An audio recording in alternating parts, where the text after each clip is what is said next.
And welcome again to another edition of the Bench Doctor.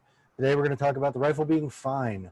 If you don't know what that means, I'm not going to try to say it because my Russian accent is terrible. But Scott is going to walk us through the maintenance of the lovely AK-47 and its sort of general variants, right? The Yeah, AK-47, that may not actually be an actual AK-47, I'm not sure. it's a Uh, AKM, but yeah. There you go. So all its variations, and not if you've got questions, drop them in the chat. Myself, Eric, Lonnie, Paul, if he's paying attention, will be picking up questions and asking them as it seems appropriate. While Scott brings us through the teardown and put back together of an AKM. Without further Right. ado, Scott, it is all yours. Tell us all All about. right. Well, good evening. Yeah, as Ed was saying, this is an AKM, which is the came after the original AK, which was released in, of course, 1947. And this is the AKM is virtually the same gun, but they made some changes to them to make them easier to mass produce. One of which is this lower receiver is made out of stamped metal. Initially, they were machined out of a block of steel. They were milled. So you can tell the old original AKs because of the milled receivers, but they were heavy. And so now they make them with they stamp this sheet metal, and then they rivet these trunnions in. There's a front and a rear trunnion. So the construction of an AKM is slightly different, but mechanically they're the same gun. And then the buttstock on the original AK-47s kind of slanted down at a different angle in the back. That's another kind of dead giveaway. But what I'm about to kind of walk you through, most of it applies to both. It really, most of the stuff is interchangeable. So this is a Wasser 1063. So it was imported by Century Arms, and it's an old decommissioned Romanian AKM that they took apart, and they made their own new lower receivers, and they put enough American parts in it to comply with federal law for importation. This one is probably 15 years old. That's when it was built. I think they still bring in washers. I don't know, but I have another one that's on its way, which is just the kit. So it comes with all the parts, and you have to do all of the work to finish the receiver and rivet in the trunnions and headspace it and do all that stuff. But unlike building an AR-15, which virtually anybody with a few hand tools can do, assembling an AK isn't something for the faint of heart because it requires quite a bit of tooling, probably $1,000 in tools just to build one. So it's better off if you know somebody with the tooling, then I'd say go ahead and jump into it. But anyway, well, let's get started. So this is an AKM, and it differs from, if you're familiar with the AR-15s. The AR-15s just use straight gas pressure to cycle the bolt. The AKs and the SKSs have a piston in here. So what happens is, as the bullet goes down the barrel, some of the gas is siphoned off right here in this gas block, and it forces a piston back. And I'll show you that as we take this thing apart. And that piston is what is the actual action, unlike the AR-15, which is just gas that forces it all back. It's a slight difference. There's arguments for and against gas pistons versus direct impingement. I'm not going to weigh in either way. They both work. And comparing the AK and the AR is kind of a fool's game. They're very different guns with different purposes in mind, or well, the same purpose, but different philosophy of how to use them or when to use them. And how they are deployed. So, make your choice. You can't go wrong. And AK they're great guns. I'm going to show you some of the stuff to look out for, though, if you're in the market for buying one of these things. So first off, what you're going to want to look at if you're looking at one of these and you don't have any experience with them, look at these rivets here. Take a look at those, and they should be rounded, not flat. So you want to look at the heads of these rivets, and you want to make sure they're not loose. You know, you have two back here as well, so you want to be very careful. If they're flattened, they probably were not assembled correctly. And sometimes people will rivet them by just pounding it straight into the trunnion or the barrel, you know, and use the barrel to buck the rivet. So be careful of if you see any of these that are loose or don't look right, don't look like a good snug fit, pass on it, because this is really the business part of the gun is right here. And if this front trunnion comes loose, you're going to have a lot of big problems. You'll notice on this one here too that we have, this is an accessory mount that is on some of the later imported guns, but not on some of the earlier ones. And it was, these were added to try to, I think, make the AK a little bit more customizable to kind of compete with the AR-15 market, but they make special mounts that come on here, and they kind of come up over the top and give you a rail so you can mount a red dot or a scope to them, instead of having to try to mount it to the receiver in some other kludgy way, or to try to put a rail section up here on the dust cover, which would be silly. It would just rattle itself to pieces and probably wouldn't hold zero. So take a look at these rivets when you're looking at one of these things. Also look at the Magwell, and you're going to want to make sure that it's not all chewed up, and you're going to want to make sure that magazines are not too wobbly. Some of these washers had a reputation of the Magwell being really sloppy because they were a single stack design that was adapted to take the larger double stack magazines. So some of the earlier ones, the magazine would really wobble in the Magwell. So take a look at that at any AK, but washers in particular. So that's one thing you're going to want to look for. Oh, I forgot to go through my spiel, but of course there is, as you can see, a chamber flag in the chamber. So there is no ammunition in the gun. Magazine is empty. The Magwell is empty. And I have no ammo on the bench. So I should have started with that, but anyway. So that's something else to look for. The furniture, you know, if you have a crack in the furniture, parts for these things are really readily available. There's just sources everywhere, and most of it's interchangeable. So you can run Polish furniture or Romanian or Russian. Hold on just a second here.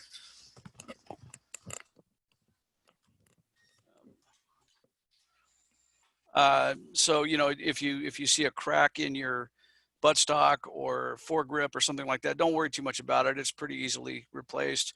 Or if you have a rough finish on the dust cover, this stuff is all readily available. But to disassemble one of these, we start with our dust cover, and you'll see back here, I'm going to see if I can get some light or get it up close where it makes some sense. There's sort of a serrated button back here, and I'm going to push in on that like so. And the dust cover just comes right off the gun. And this is just a piece of, as you can hear, just thin sheet metal. So, but it's also serialized. So these guns, since it was assembled from a military surplus, there's a date. I don't know if it's going to come through right here, 1988, and then the serial number. This is the trunnion that is riveted inside the receiver. And if it's prefaced with a date, this was a military surplus. If it isn't, then it's probably an aftermarket, or it's probably a later manufacturer commercial. But you also have a serial number here. So you want to try to match up these serial numbers on these various pieces, and then you can tell that it was all built from the same kit or the same gun. A few of these parts on this gun don't match, such as the dust cover. This serial number is a little bit different, but I really don't care. That's not a really important business piece of the gun. So once you have your dust cover off, we're going to take this spring and rod, and I'm just going to slide it slightly forward, and it pops right out. So you can see right here, there is two little kind of wings right here. And what we're doing is we're sliding it. There's a channel back here on the rear trunnion, and we're sliding that forward to compress the spring and then just lifting it out. Okay. So from there, now you can just take your bolt carrier and bolt and just kind of slide it back and lift it out like so. And this is your piston. So the gas, you can see where this is blackened and a lot of carbon has been built up on there. I try to keep it pretty clean, but much like a AK or an AR bolt, you know, it gets stained over time, but the gas is pushing against this surface and sliding this whole bolt carrier back. But here's the serial number of the bolt carrier. And then your bolt just rotates out. Let me get it in the right orientation. So your bolt just rotates out like that. And this also has a serial number on it right here, ACT3356. Now you can take the extractor out of here and the firing pin. There is a tapered pin right here that you drive in from the back down. And when you put it back in, you have to remember that it's tapered. You don't want to try to put it in from this direction. It just won't fit. And then you can drive out your extractor pin right here, driving it this way. Remembering, you'll see this kind of, hopefully this is coming up on the screen, but you'll see that it's got a hollow part here and a rounded part there. This is directional because it needs to allow this pin to pass through. This pin rotate it sort of towards the front of your bench. Yeah, like there you go. Yeah, nope. Back, more. Perfect. Okay. Now I can see, yeah, now we can see it. So this pin right here has this side to it. Remember this orientation when you go to put it back in, because the pin that's retaining your firing pin is coming through it this way, and it's scalloped just a little bit to allow that pin to pass through. So you'll have a heck of a time trying to get this back together if you forget that little detail. I'm not going to do it because I don't want Ed laughing at me as I struggle with putting it all back together and getting that pin oriented. But that's your AK. I'm muted. You wouldn't hear me laugh. But this is your AK bolt. That's the bolt face. And it's a free floating, like the SKS, or at least the later SKSs, it's a free floating pin. So you don't want this pin to be, you don't want this channel to be clogged up with crud, because if that bolt is stuck, you can imagine with that slamming forward, you know, on an SKS, this is especially an issue. If this channel gets clogged up, that firing pin will stay forward like that and cause slam fires. And the gun can run away in full auto mode if that happens. So just, you know, it's one of the things to keep a lookout for. So from here, you know, that's most of what you need to do to field strip one of these things. One other thing to kind of keep an eye on is we're going to want to take this gas tube out right here. And to do that, it requires the hammer, which, as any good Soviet weapon, should require a hammer to disassemble. But we're going to take this lever right here and we're going to flip it up this way, which will allow this handguard to come off. So we're just going to give it a good tap. It rotates up out of the way. Then this lifts up. So this is the gas tube. And I have found that a 20 gauge shotgun, brass brush, and you know, cotton swab works really well to clean that out. And you're going to want to clean this and inspect it. A lot of times on these guns and the SKSs, a lot of rust will form in there, and it will impinge the function of the piston. So you just want to clean that out periodically. And just a light coat of rem oil or something like that, just to keep it. Or a lot of people use motor oil to lubricate these guns, which is just fine. Some grease or motor oil. If it's cold weather, you'll probably want to grease things up. If it's running relatively mild weather, then motor oil works just fine. I use gun oil on all my guns because I have a lot of it. But you'll see right here, this is also serialized to match that front trunnion. And you can take this wood handguard off by putting this in a vise or holding onto it with a pair of pliers and rotating the handguard around, and it will come out because this end is open. I'm not going to do it because it's kind of a struggle to put this one back together. You can remove your lower handguard as well. We have a little latch right here that I will get a screwdriver and show you how to do Yeah, this. a couple of comments. One, be careful of the Serbian furniture. The furniture is somewhat different dimensions. Likewise, careful buying stocks. Russian receivers joined differently than Romanian ones. And then last but not least, Mike Swin says there's a small wrench that is made for turning that lever that fits on a keychain, so you don't need to use a hammer. But why would that be any fun? No, we want to see Scott use hammers. Yeah, if you're running Soviet guns, you need a 2x4 and a hammer in your range bag. But to remove this lower handguard, there's a little lever right here, so I'm going to just flip that forward, and I'm just going to pop that up like so, and we'll get our hammer.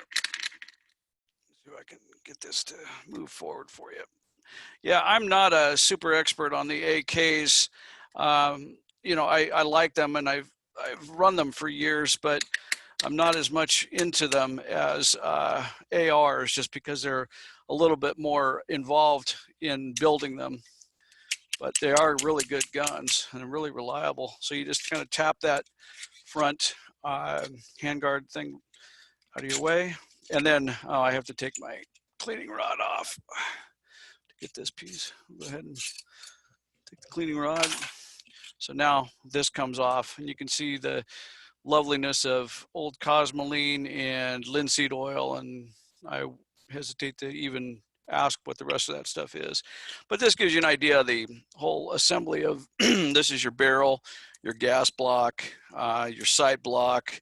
You can see here where the barrel is pressed into that front trunnion right here, and then there's a pin right here that ties it all together. And that all is how these are head spaced, is you press that barrel in, and then you head space it with a cartridge and the bolt from this side. And when it's correctly set, you can then drill and put this pin in to hold it. But these barrels are pressed in there pretty darn hard. It takes about a 12-ton press to put one of these together. They make some special tools that you don't need a press, but you know, that would probably be the easiest way to do it. But this gives you a good view of, you know, the kind of the guts of this thing. And just see if I can shine some light on it. Let me get my headlamp going here and see if we can. I don't know if that's giving you a good view, but you can see I have a little bit of grease on my rails in here. On it, you can buy 80% receivers to build AKs, and you'll end up having to weld these, spot weld these rails in on some of the kits. So that can be another daunting challenge if you don't have any experience welding or don't have access to a welder. But this is your front trunnion. You're going to want to look in here if you can, down below, and you'll see the rivet head. This rivet face right here should be twice the diameter of the actual rivet. So it should be nice and flat. It shouldn't be loose. You shouldn't see any kind of a gap or rattle on these rivets. So that's just something else to look for. You don't have to disassemble the gun to inspect that. Just take the magazine out and look at it. So that's about the extent of the field stripping that you'd ever need to do on one of these. The trigger isn't really difficult to take out, but I'm not going to do it. I'm going to go ahead and start putting it back together, which is just the reverse of disassembly. So just tap that back in place. And if you'll notice, I use brass and nylon hammers. I don't like to use steel if I can get away with it. So that just taps back down, and that locks that in place. And then we're going to take our front handguard and gas tube, and it slides right back in. And then, as you can see, this right here is tapered. That little flange, as you rotate this down, you can see how it locks it in place. It's a little bit rounded on this side. So that's what that lever is actually doing to secure it. So then you just take a hammer. Some of these are looser than others. This one's fairly tight, but there it's nice and tight. Okay. now we are going to get our Scott, bolt. there was a question about, is there any trigger slap on that rifle? No, they put these guns were when they learned their lesson with the Wassers when they brought them in. They put these Tapco G2 triggers in them, which eliminated that. Some of the early ones, the trigger was known to be would punish you, but I think they figured it out on the 1063s. I think the original Wassers that they brought in had that problem, and they also had problems with the Magwells. But by the time they started importing the 1063s, I think they had figured most of that stuff out. So we're going to put our bolt carrier and bolt back in. This just drops into place, and then the bolt just kind of rotates, and you'll see this little triangular lug corresponds to this channel in the bolt. So it just kind of rotates forward, and you fit your gas piston in like so. And you'll see there is a little bit, you'll see the rails right here. It's wider in the back. It's sort of, the rails end. You're aligning your bolt to that. It won't go in unless it's all the way back. So we're gonna drop that right into place and there. So now it's in place. I'm gonna take our recoil spring and we're gonna slide it right down. And we're gonna just compress the spring forward just a little bit and line up those two grooves, and it will slide right back into place like that. You can function check it. And when I lubricate these, I like to use grease, and I put just a little bit of grease on the rails. I usually will just put a thin coat of grease or oil on the bolt and the bolt carrier. And any rubbing I see, if I see rubbing, I lubricate it. These don't require a whole heck of a lot of lubrication. They'll run really well, just bone dry. They're super reliable and durable guns, but they do need to be maintained, contrary to popular myth.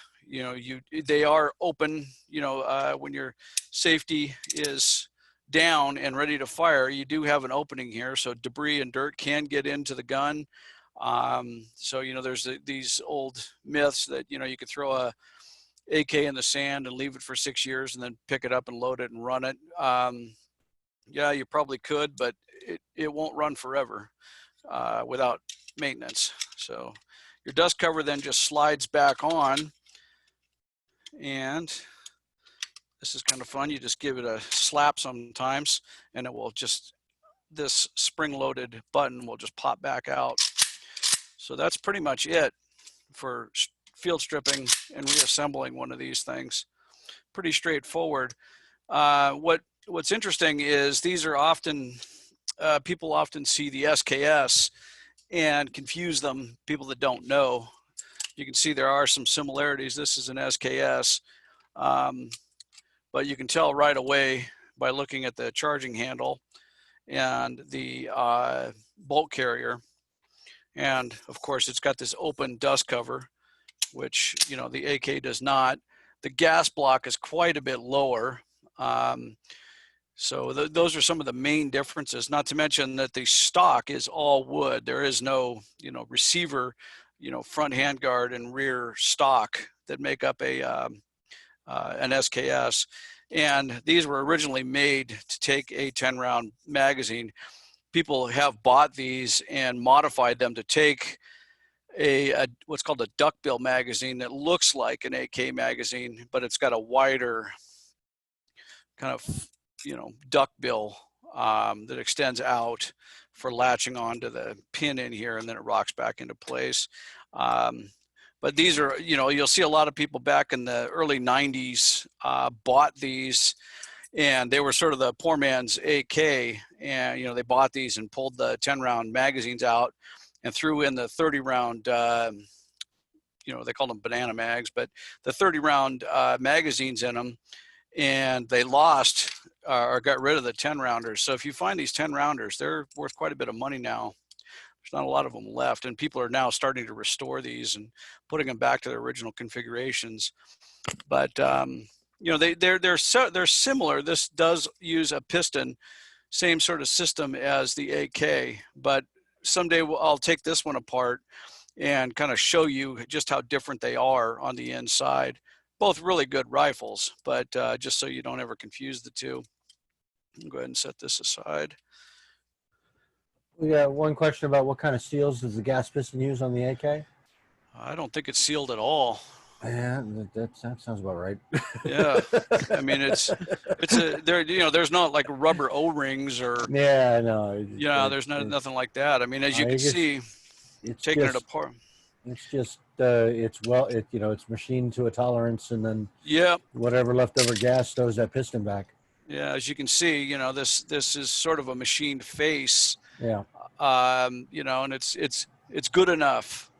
Rifle is fine.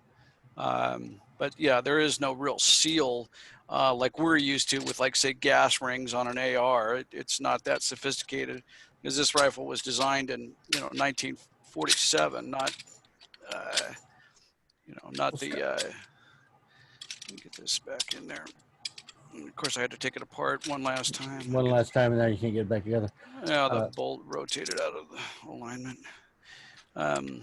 But yeah, they're.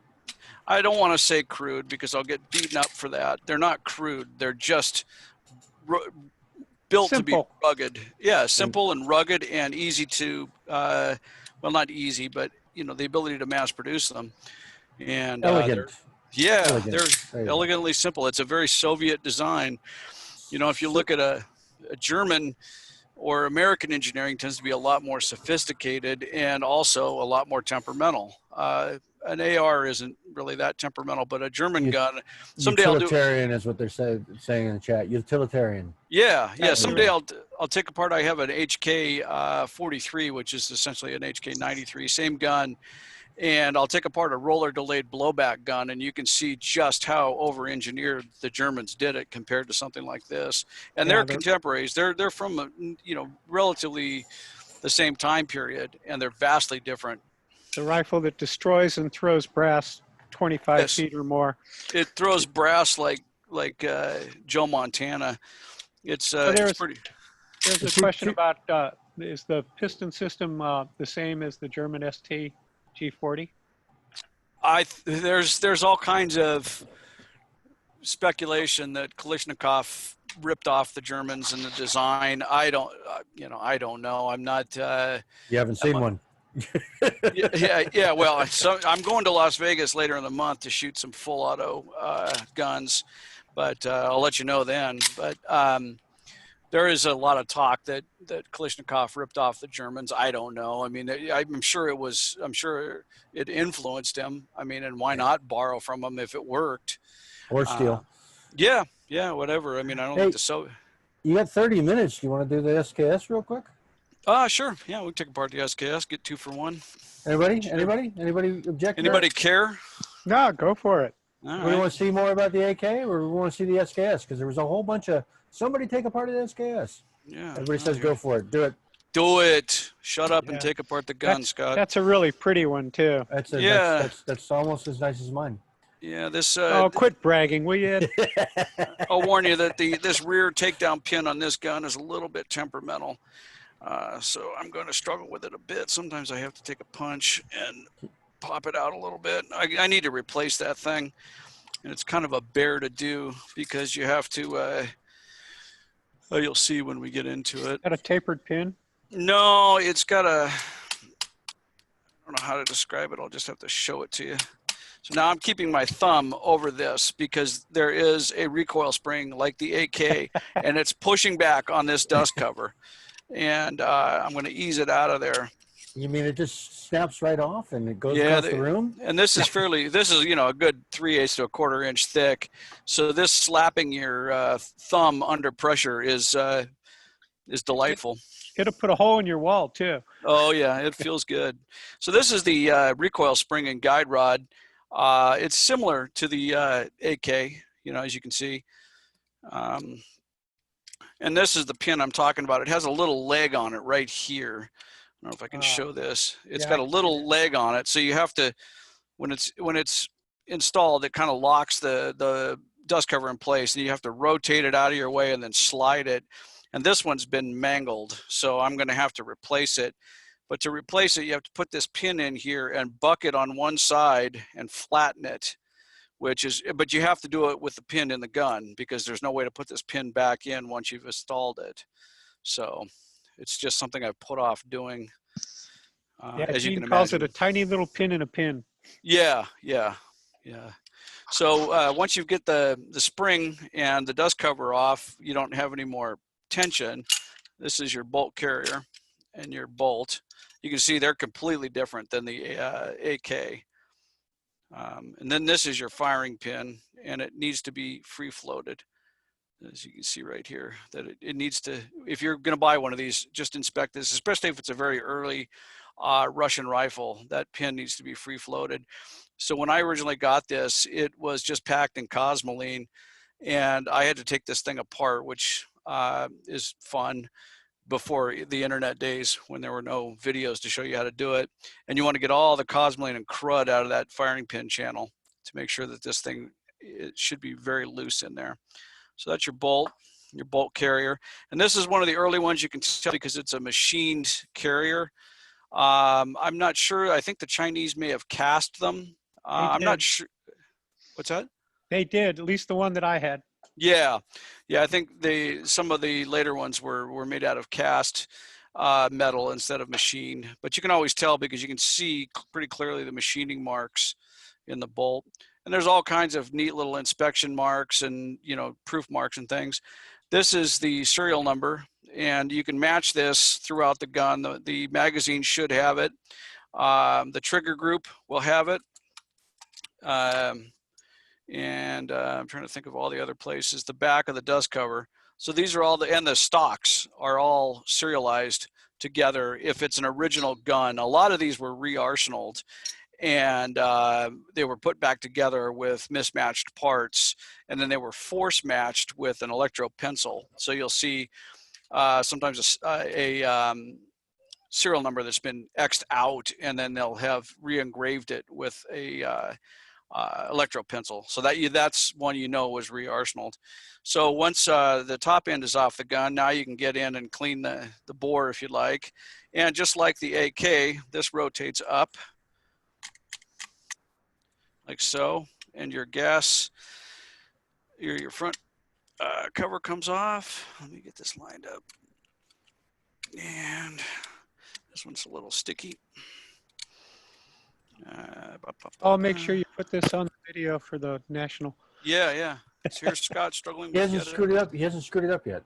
Yeah, I don't want to get too jiggy. He's working on it. Well, I'm not going to go down that road because I don't want to have to beat it back together. But it looks just the same. I think Paul's got enough footage, but this comes off just the same way, and you clean it the same way. You're going to want to be careful with these. Like I said, you do not want these to, you want to inspect them and clean any rust and crud out of here. Lonnie, he blinked. He did. I did. I've had enough of you guys. We've been ragging on him. We've been ragging on him for the last 3 months. It's like, Yeah. So it's yeah. So now I'm going to take the trigger group and out of the gun. And so to do that, you'll see there is a much chewed up little detent right back here with a little indentation in it. And I'm going to push forward on it, and then that will release the trigger group, and it will come out. That's the plan anyway. And these can be sometimes quite difficult. There's a really heavy spring in there. you could have just said, no, I don't want to do that tonight. I know. I could do a lot of things. But get a bigger hammer. Liberal use of the hammer. Liberal gun when in presents. When in doubt, presents. gun maintenance with. Okay, there we go. So that comes out, and that's your trigger group right there. So there's no reason to take this thing apart unless there's something broken in there. And I've never taken this one apart, thankfully, because I really don't want to have to load up that spring and get in there and do that. So thankfully that has not had to happen. This is your safety right here. So up is safe, down is fire. So that comes out, and then your magazine comes out, and it hinges on a pin or kind of a, I don't want to get, this one's Can't tight. you release? You can release those mags without pulling the trigger group out, right? That's how Yeah. you, Oh yeah. Yeah. I'll show you when we put it back together. It's this piece right here. You just Okay, pull yeah. that forward and the bottom will open like this and you can dump the rounds out. But these were meant to be loaded with a stripper clip that fit right in here and you just shove down with your thumb. And so that's what this channel is. You'll see this on a lot of old Mausers, you know, and the 1903 Springfield, which essentially is a Mauser. You know, they're built to take that stripper clip. Anyway, I'm not going to take the mag out because it's a forced fit in there. But, you know, that's what you do to get into these things and work on them. You know, that's the magazine down in there. we still got 20 minutes. Sure, you want to take the gas block It off? might take me that long to put it back together. So your trigger group, you have to be careful putting this back in. Mark G says some SKSs had a spring behind the firing pin, like a big pin. Some didn't. Yeah. The tie spring helped slam firing if the bolt got dirty. Helped prevent slam firing. Sorry. Yeah. So now this often Sorry, Mark, takes. missed that. What's that?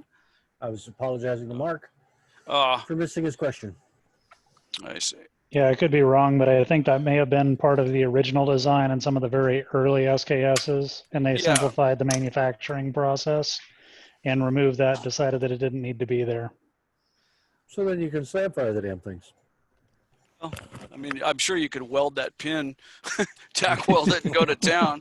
Yeah, turn it into a full auto. Yeah, if you're dumb enough. Yeah. I mean- ATF guy is peeking over the hedge. Yeah, I was going to say, I want no part of that stunt if you're going to do it, but, you know, I'll watch. All right. Yeah, you can edit that out, Ed. No, I ain't. No. You guys are all going to jail. Well, I didn't do it, so. Yeah, that's going to get the video reported, though, is what it's going to happen. Yeah. That'll be nice. That'll be nice. Nobody watches an hour, 47 minutes into the video just to report us, though. So I think Yeah. So now I got to get this trigger group back in here. Now, hold on. I might be off camera as I beat on this thing.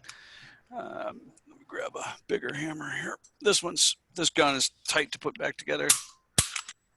As you can hear, I'm going to town on it. There we go. I don't think this can go into the supercut because we I've can't had this- see what's going on.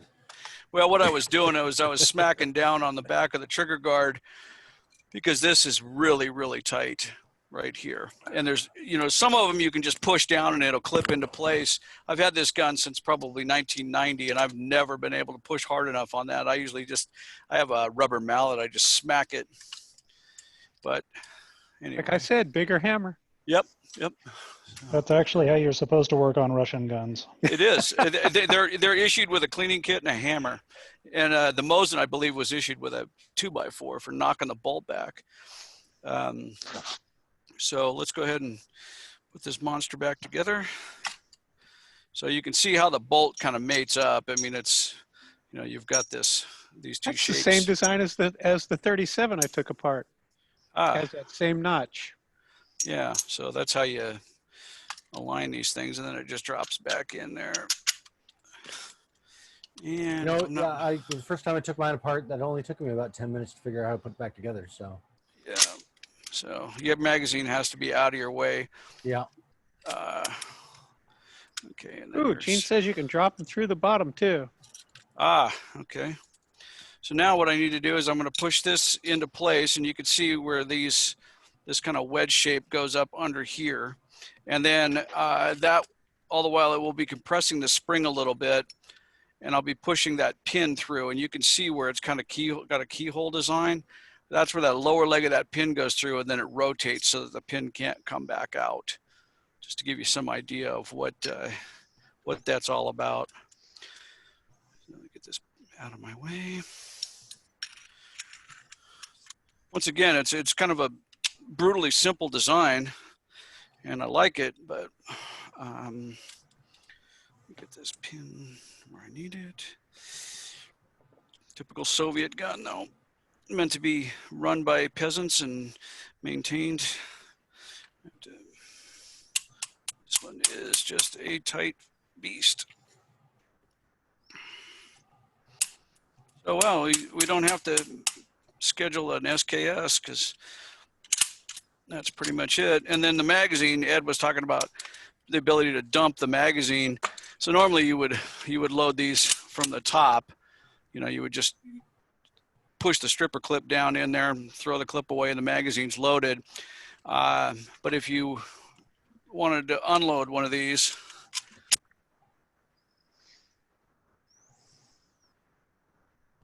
Nope, we lost your audio. If you wanted to unload one of those, you push that little tab forward and the magazine drops. But I think Scott may have pulled his audio cable out. Not my fault. am I back? Yeah, There you're you're back. There you Okay. go. Yeah. So You- as you Ed was just- saying, you just pull back on that and then that. And it pops open and the rounds Yep. dump out. So, but like I said, if you're at a gun show or a swap meet or whatever, and you see any of these 10-round magazines for a reasonable price, pick them up because they're hard to find now.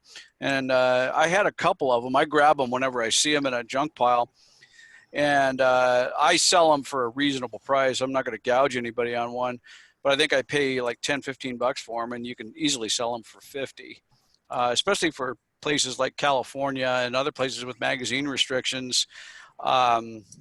You know, they're nice to restore these old guns because you can still own these in California. And, you know, I think I would do anything I can to help those people out to keep these guns running and on the ranges. So anyway, that's the SKS. The Chinese ones, you can tell them pretty quickly because this has the blade style bayonet. Most of the Eastern European had the blade style bayonet, and the very early Chinese ones did. But after that, they came with a spike bayonet, kind of a triangular spike. Can you pull it down so we can see the rest of the assembly on the bayonet? That way everybody gets the glory Yeah. that is the Russian bayonet style. So deploy it, you just pull down. It's got a spring in there. You just pull down and flip it forward, and then it locks into place like that. And there's a cleaning rod that I have upstairs that also goes in there. Scott, pull it down a little bit further so we can see the end of the bayonet. There you go. Yeah, the pointy stick. Yeah, the business end of it. We should probably go stab a neighbor just to show you the effectiveness. The Chinese ones had, the one that I had anyway, had the Are you triangular. trying to get me to edit this video? Yeah, yeah. The Chinese ones had a long spike, and then if you're restoring one of these, they made all kinds of aftermarket, like Tapco and other companies made these polymer stocks for these things. And if you're restoring one of them, make sure that you are getting the stock for the bayonet that you intend to put on the gun, because this is a blade style stock. The spike style is different. It's a different cut. So it's just something to keep an eye out for if you're going to take and put one of these things back in its original configuration. But yep, that's the Russian SKS. The Yugos, you can tell them because they have a big grenade launcher up on the end of the barrel. They're kind of neat, but I think those are illegal in some states. I don't think you can own a grenade In launcher. some states they are. So, Yeah, and then in some states, and some in of some these, states the bayonet does it too. So you know. yeah, you'll see a lot of these that were imported during the Clinton assault weapons ban, and they took a They took a hacksaw to the They cut that right off. Yep, and you can replace this whole block. You know, you can refurbish these and put, you know, a new one back on there. It's not a job that I think I'd want to do, but I know it can be done. So you'll see them though with this cut off and no ability to run a bayonet. So that's the glory of the SKS. It was in the Russian service rifle for about 3 years, and then it became sort of a Almost completely obsolete as it was made. yeah. It sort of became It was used in service right up until the right up until today, but certainly through Vietnam. Yeah, they were mostly, you know, most of them ended up as foreign aid to, you know, African countries and Asian countries. But they're great guns, super simple. It's my second favorite gun in my collection. My M1 Garand is my favorite, but this comes a close second because it works and it's reasonably reliable and accurate. I'm sorry, it's completely reliable and reasonably accurate. I love my SKS. Yeah, they're tons of fun, and ammo is still relatively affordable and available for them. I just ordered 1,000 rounds of ammo. These take the same ammo as the AK if you're if you're wondering, the 7.62x3.9, and I ordered a case of it just the other day, and it's pretty easy to get right now. But yeah, that's it. Let me get them side by side. So now that you've kind of seen the guts of them, you know, there we go. There's Soviet hardware in all its glory. Any questions or? I think one quick comment that I'll also make is you'll see sometimes online where the SKS is dinged for accuracy issues. And in a lot of cases, the reason for that is the actual crown of the barrel has gotten dinged up because it's seen a lot of, movement and thrown around and stuff like that. Yeah. And you can just use a brass round head screw to kind of clean that up a little bit pretty easily with some valve polishing compound. Yeah, I was going to say some flits and a screw on a power drill, and you can recrown a barrel pretty easily. You also the other problem with these is a lot of these ran corrosive ammo. Back in the day, the primers were corrosive, and we used to shoot these a lot. Then we just take hot water and pour it down the barrel and rinse it off, which will neutralize the salts that were in those primers. So some of them, if people didn't take care of them properly, the barrels will look like a sewer pipe. So it's something to look out for. Just take a bore light and look down the bore on one of them, and if it looks crusty and corroded, then stay away from it. Same with AKs though. So you could still get the same corrosive ammo. You still see it pop up now and then. It used to be really prevalent in the 80s and 90s, but it can definitely damage these old guns. So it's just something to keep an eye on. Yeah, and where that'll show up a lot is right where the gas block and the piston are at, because a lot of these are chrome lined barrels, but the gas block itself is not chrome lined, so that's where you'll start to see some of that rust starting if it wasn't taken care of for a couple of years. Decades. Yeah. Just for the record, I have never had a problem with accuracy on my SKS. No, mine it does Mine exactly. Yeah, same with the AKs though. If you take care of it, but if you take care of them, there's no reason for them to be. I mean, they're as accurate as any battle rifle. They do it. They're not going to give you sub MOA at 500 yards, but they will definitely be, a 2-inch gun at 150 yards all day. Yeah, I can put them in center mass at 100, 150 yards every day, all day. Yep. So great. That's outstanding. So we got a twofer tonight, folks. So I want everybody to I'd say put your hands together, but you can't clap because I don't have you unmuted. And that's awesome. And maybe one day we'll let you'll take apart the gas block on that one. Yeah. Well, yeah, maybe.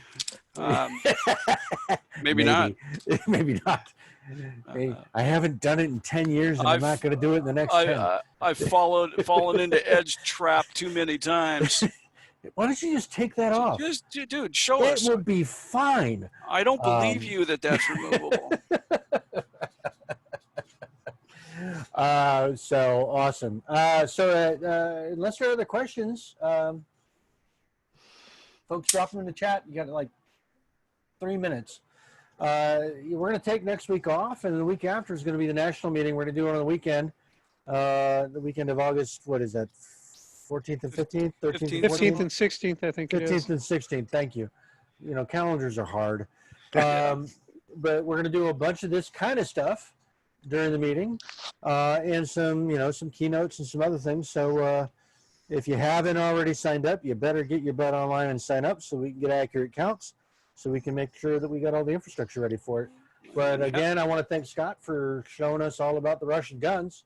Yeah, I'm glad I brought the SKS down. That was sort of an afterthought. But hey, you know what? It worked out because you get to fill another half an hour at a time. Yeah. If Paul really wants to do some work, he can download the video after I'm done and cut it into two. Yeah. 2 for 1. All right, I'm going to stop the video. Thanks, everyone. We'll see you in the pub on Discord. If you don't know how to get to Discord, I don't know how to help you. It's on. That's not true. It's not true. That's not true. I know how to help you. It's on the Facebook page. It's on the forums. I'll drop it in. Somebody do me a solid and drop it in the chat right now for me. So get up to Discord. You got to be a member to be there. That's where we're going to have a good chunk of national anyway. And we look forward to seeing you guys. All right. See you Thanks shortly, so much. gentlemen. Yep. Talk to you soon. Gentlemen. And we Bye. are down.